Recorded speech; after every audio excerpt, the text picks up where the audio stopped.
Let's talk a little bit about what we have going on this week. So, we will be finishing up with Persepolis and starting a novel called July's People by Nadine Gordimer. So, it's a little bit of a transitional week for us. Let's start by talking about our wrap up work with Persepolis. So, I have included in this week's resources an interview with Marjane Satrapi in which she discusses the film adaptation of the graphic novel Persepolis. So, I feel like this provides a good launchpad for us to discuss film as literature and how stories are told across media. So, after you read or watch rather the interview, I'm going to have you engage in a discussion that takes into consideration some of the issues and thoughts that are related to adaptations. So one of the things that is worth considering as we work with this discussion is the way in which definitions of literature have evolved over time. So, in many ancient societies, people were pre-literate. So a lot of storytelling happened orally. It was orally composed, orally disseminated, and passed down orally generation to generation. Once literacy became more prevalent, then text-based storytelling started to be more common. And of course, in the 21st century, we have so many digital modalities that we can bring into the mix that storytelling has become even more complex. Literary analysts now consider certainly film as literature. That's been a long-standing consideration, but even video games are being analyzed in terms of how they function as literature. There's an entire field of digital humanities that includes a literature component where people are using all sorts of computer technologies to create literature. So I think that there's a lot for us to consider when we're thinking about how definitions of literature could extend beyond words on a page. So as far as how that relates to this discussion, I think that one specific thing that's interesting to think about is how books or, other pieces of literature, of text-based literature, are adapted to film.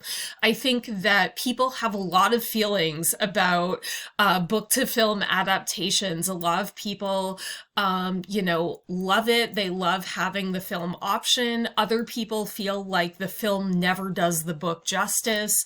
So I think that there's a lot for us to unpack in terms of, how adaptations work, and what kinds of responsibilities filmmakers have, what kinds of potential film offers as a way to expand the story that's being told in the text. So what I would like you to do for the discussion is choose one of these questions to address. You don't have to address all of them. And then in your peer responses, you'll have an opportunity to kind of weigh in on what other people have said. So that will kind of be our focus with Persepolis. We'll also have an essay exam to kind of put the icing on the cake for this particular text. So this essay exam is very similar to the one that we've already done. The document that's linked here includes the instructions, the questions, and the grading criteria. It is, of course, open book, and it's really kind of loosely focused around analyzing Persepolis through a reader response lens.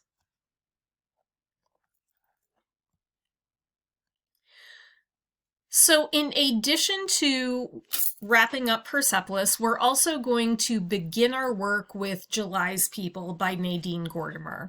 So this is a novel, it's a standard novel, not a graphic novel, but it's set in South Africa.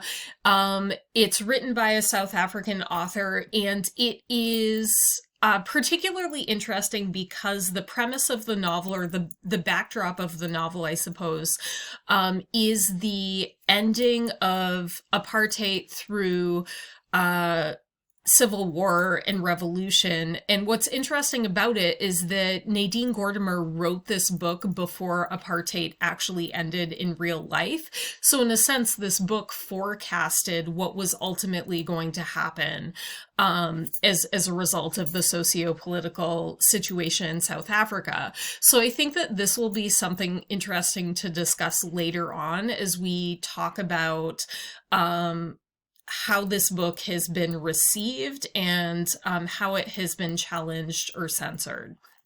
So as we get started, I'm just going to ask you to read the first 5 chapters. It's not a particularly long book, so the first 5 chapters, I know that kind of sounds like a lot, but it's not actually that much page-wise. So that will give you sort of the opportunity to get settled into the book and get a feel for what the book is going to be like. And we are also going to do some contextualization similarly to what we've done for other texts so far. So I think that providing some background information that's particularly relevant to what's going on in the novel will be helpful to you in your interpretations. So I'm going to ask you to find a resource that addresses one of these relevant historical events, concepts, or figures.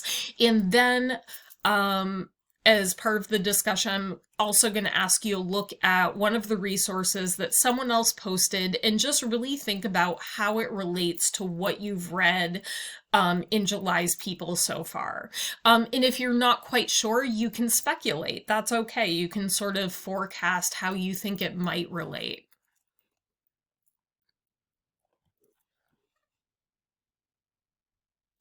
So that covers our basic focus for the week. I'm really excited for us to start digging into this new text, and I hope that you enjoy the first few chapters. And I look forward to seeing what you have to say in all of our different forums this week.